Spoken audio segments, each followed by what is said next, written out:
My name is Alba. I am 33 years old. I work in a hospital. I am a nurse. My job is to help sick people. I work long hours every day. I work during the day, and sometimes I work at night. I love my job because I like helping people. Before last year, was alone. I had no boyfriend and lived by myself. I worked all the time and I was very tired. After work, I often visited my mother. My mother lives in a small village. She is old, so I like to help her too. Life was quiet and simple. One day, something changed. A new doctor came to work at our hospital. His name is Michael. Michael is 2 years younger than me.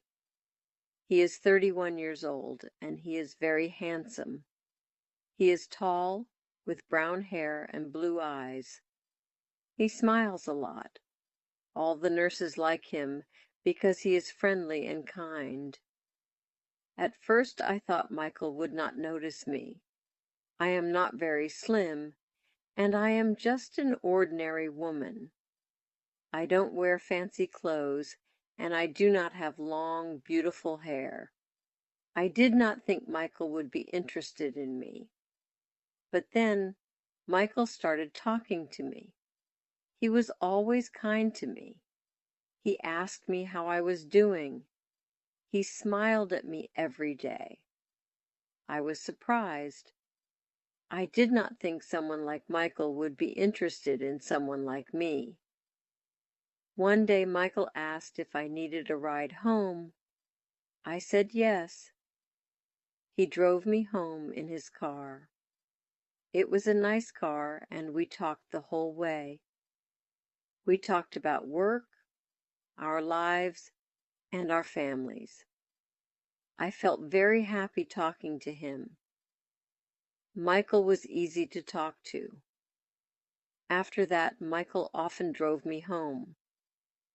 Sometimes he would bring me coffee or tea at work. We would sit together in the cafeteria during lunch and talk. I started to like him more and more. I looked forward to seeing him every day. Then one weekend, Michael asked if I wanted to go to the movies. We both had a day off, so I said yes. We went to see a movie together, and after the movie, we went for a walk. We talked for hours. I was so happy. I thought maybe Michael liked me as much as I liked him. But then, a few days later, Michael told me something surprising. He said, "Anna, I need to tell you something. I am married." I was shocked. I did not know he had a wife. He never talked about his wife, and he did not wear a wedding ring. Michael explained that he had been married for 5 years. His wife's name is Laura. They do not have any children. He said he was not happy in his marriage. He said they did not have much in common. They did not spend much time together. They had different interests. Michael told me he liked spending time with me because I made him happy. He said he felt comfortable with me. He told me I was easy to talk to, and he enjoyed being around me. I didn't know what to do. I liked Michael very much, but I didn't want to cause any problems. I started to think a lot. I wondered why Michael liked me if he already had a wife. His wife was probably very beautiful, and I didn't understand why he would want to spend time with me. I thought about it every day. I was confused. I didn't know if I should continue seeing Michael or if I should stop. I didn't want to hurt anyone, but I was happy spending time with him. A few days later, something happened. I went to the big supermarket in the city. I was there to buy Tude.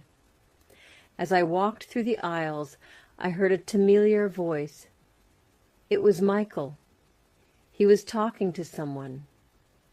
I saw him before he saw me. He was with a woman. I guessed it was his wife, Laura. Laura was very beautiful. She was tall and elegant. She looked like a model. She wore expensive clothes, and she smiled a lot. They were laughing together, and they looked very happy. I felt sad. I didn't know what to do. I left the supermarket quickly. I didn't want them to see me. I went home and thought about it. I felt confused.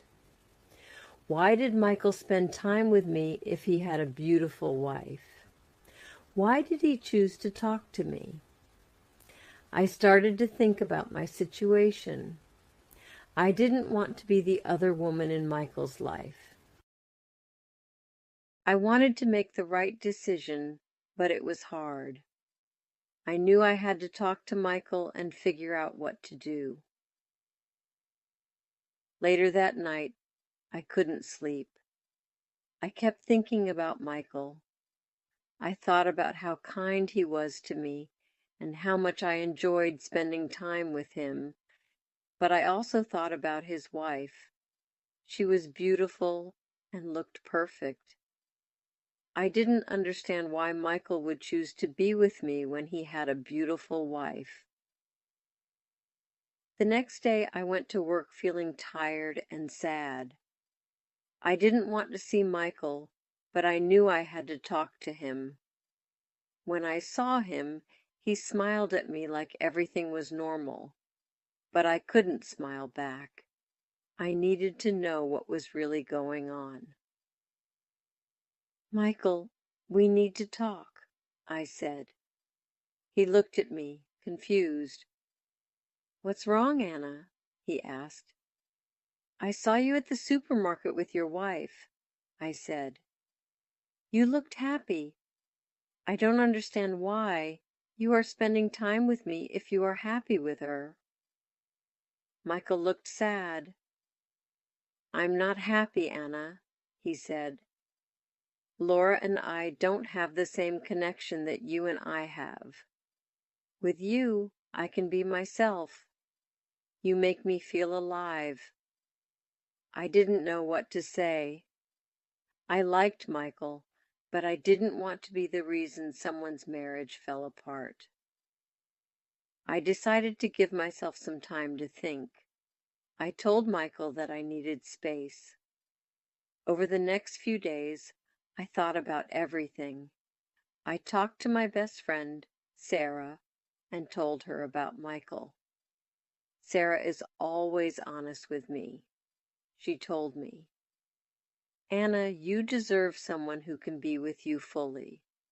Don't settle for less." I knew she was right.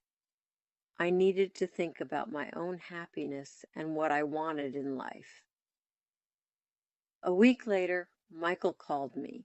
He wanted to meet and talk. I was nervous, but I knew I had to be honest with him. We met at a park, and I told him how I felt. "Michael, I care about you, but I can't be in this situation," I said. "You need to decide what you really want. If you're not happy with Laura, you should talk to her. But I can't be the other woman." Michael looked sad, but understood. "I care about you, Anna," he said. "I'll think about everything. I just want you to be happy." We said goodbye, and I walked home feeling both sad and strong. I made the right decision, but it wasn't easy. Life is full of difficult choices, but sometimes we have to choose what is best for ourselves.